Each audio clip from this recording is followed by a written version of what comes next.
एक साथ 1379 अंक की गिरावट आई। सेंसेक्स लगभग 5% लुढ़क गया है। निफ्टी में 1389 अंकों की गिरावट दर्ज। ये जो शुरुआती रुझान है इसने शेयर बाजार पर कहर बरपाया है। शेयर बाजार ने यहाँ पर सीधे धड़ाम। नमस्कार दोस्तों, मैं योगेंद्र शर्मा। आम चुनावों के नतीजों में भाजपा के प्रचंड बहुमत से दूर रहने के संकेत जैसे ही मिलने लगे, उसके बाद से मंगलवार को शेयर बाजार में भारी गिरावट देखने को मिली। राजनीतिक उठापटक को देखते हुए शेयर बाजार में काफ़ी उठापटक हुई और देखते ही देखते निफ्टी और सेंसेक्स लगभग 6% से भी ज़्यादा टूट गए थे। जब तक एग्जिट पोल का आंकड़ा आ रहा था तब तक शेयर बाजार एक दूसरी दिशा में अपने दौड़ रहा था। एग्जिट पोल के आधार पर यही लग रहा था कि बीजेपी पूरी तरह से प्रचंड बहुमत से आएगी, लेकिन वैसा नहीं हुआ। जब रियल आंकड़े मंगलवार को आने लगे तो पता चला कि बीजेपी आ तो रही है लेकिन पूरे बहुमत के साथ नहीं आ रही है, जिसका असर शेयर बाजार में देखने को मिला। इस गिरावट के चलते निवेशकों ने तकरीबन 45 लाख करोड़ रुपए से भी ज़्यादा डुबो दिया।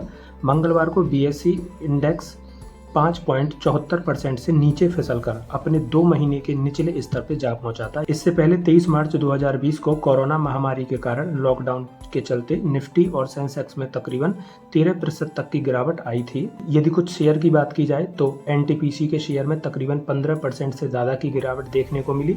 एसबीआई के शेयर में 14% से ज़्यादा की गिरावट देखने को मिली। एलएनटी के शेयर में भी 12% से भी ज़्यादा तक की गिरावट देखने को मिली। वहीं अडानी के शेयर की यदि बात की जाए तो अडानी पोर्ट के शेयर में 21% से ज़्यादा की गिरावट देखने को मिली और अडानी एंटरप्राइजेस के शेयर में भी 20% की गिरावट हुई।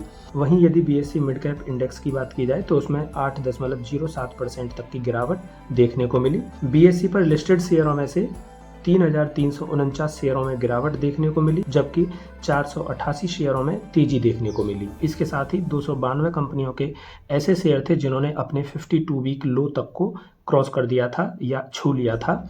वहीं मज़ेदार बात इसमें यह हुई थी कि 139 ऐसी कंपनियों के शेयर थे जिसमें अपने 1 साल के हाईएस्ट लेवल तक को भी क्रॉस कर दिया था। यानी कि इतनी बड़ी भारी गिरावट के बावजूद भी 139 ऐसी कंपनियों के शेयर थे जो अपने 1 साल के हाईएस्ट लेवल तक को जिन्होंने छू लिया था, टच कर लिया था। यानी वो दूसरी दिशा में अपना रुख कर रहे थे कि मार्केट भले ही किसी दिशा में जा रहा हो, लेकिन उन 139 कंपनियों के शेयर में कोई भी उठापटक नहीं हुई थी। वो अपने टॉप लेवल तक को उन्होंने छू लिया था। तो ये था आम चुनाव में होने वाली भारी गिरावट, जो पिछले 4 सालों में सबसे ज़्यादा भारी गिरावट मानी गई है। और विश्लेषकों का भी यही मानना है कि कोरोना के बाद से लेके अब तक ये जो गिरावट है वो सबसे बड़ी गिरावट देखने को मिली है। जहां कोरोना काल यानी इतनी बड़ी मुसीबत के समय पर भी शेयर बाजार में 13% की गिरावट देखने को मिली थी, वहीं लोकसभा चुनावों में केवल एक दिन के अंदर अंदर ही 7-8% तक की गिरावट इसमें देखने को मिली थी। हालांकि